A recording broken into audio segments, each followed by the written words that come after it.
அடுத்த கேள்வி பார்த்தீங்க அப்படின்னா, சரஸ்வதி ஈரோட்லேருந்து கேட்டிருக்காங்க சார்.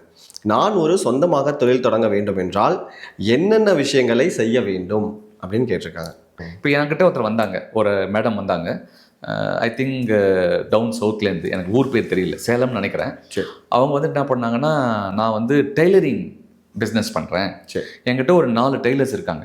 இன்றைக்கி என்னோட அவங்க தொடர்பில் இருக்காங்க. ஆக்சுவலாக போடுற வீடியோலாம் பார்த்து அவங்க கமெண்ட்லாம் வேறு போடுவாங்க. ஓகே. அந்த அளவுக்கு இன்ஸ்பயர் ஆனாங்க. அவங்க என்ன சொல்கிறாங்கன்னா, என்கிட்ட 4 டெய்லரிங் மிஷின் இருக்குது, 4 ஊழியர்கள், 4 இல்லை, இன்ஃபேக்ட் 10-15 பேர் வச்சுருக்காங்க.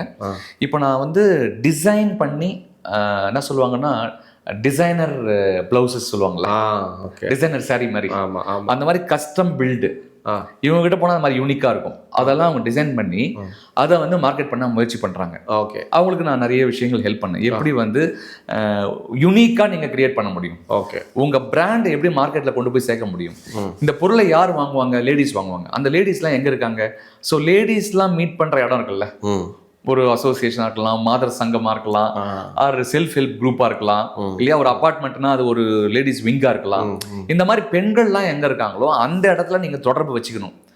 இப்போ ஒரு பெரிய அப்பார்ட்மெண்ட் இருக்குது, அங்கே ஒரு 50 ஃப்ளாட் இருக்குன்னா அங்கே இருக்க பிரசிடென்ட் செக்ரட்டரி கிட்ட போய் பேசலாம். சார், நீங்களாம் லேடிஸ்லாம் வந்து மீட் பண்ணுற மாதிரி ஏதாவது ப்ரோக்ராம் இருக்கா? நான் வந்து என்னுடைய ப்ராடக்ட்லாம் டிஸ்பிளே பண்ணுறேன். ஓகே, அந்த மாதிரி நிறைய பேர் பண்ணுறாங்க. இப்போ நிறைய பேர் பண்ணிட்டு இருக்காங்க. இப்போ சென்னை ட்ரேட் சென்டர் மாதிரி இருக்கக்கூடிய இடத்துல அவ்வளோ பெரிய இடத்துல போட முடியலனா கூட உங்கள் ஊர் சத்திரத்தில், கல்யாண சத்திரத்தில் ஒரு சேல் போடுவாங்க. ஓகே, வார விடுமுறை, அந்த வார வீக்கெண்டில் வீக்கெண்ட் சேல் அப்படின்னு சொல்லுவாங்க, மந்த் எண்ட் சேல்னு. அந்த மாதிரி இடத்துல நீங்கள் போய் ஒரு சின்னதாக ஒரு இடத்த வாங்கி 500 ரூபாய் 2000 ரூபாய் கொடுத்து நீங்கள் அதை பண்ண ஆரம்பிக்கலாம். ஸோ குட்டி குட்டியாக நீங்கள் நினைக்கிற, சரஸ்வதி மேடம் நினைக்கிற ஒரு விஷயத்தை சின்னதாக எக்ஸ்பெரிமெண்ட் பண்ணலாம். முதல்ல பிஸ்னஸ் பண்ண வரவங்க நிறைய பேர் பண்ணுற தப்பு என்னென்னா, எடுத்த உடனே நிறைய கடனை வாங்கி, ஓகே, பெருசாக முதல்ல பண்ணிடணும், ஓகே, பெருசாக பண்ணாதான் மக்கள் வாங்குவாங்க. அப்படிலாம் கிடையவே கிடையாது.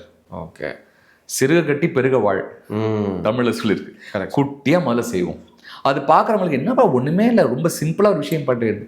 சிம்பிளாலாம் நான் பண்ணலை, ஸ்ட்ராங்காக ஒன்று டெவலப் பண்ணிட்டு இருக்கேன். ஓகே, என் மாடலை ஸ்ட்ராங் பண்ணிட்டு இருக்கேன். அதுக்கப்புறம் நான் எவ்வளோ நாள் ஸ்கேல் பண்ணலாம்.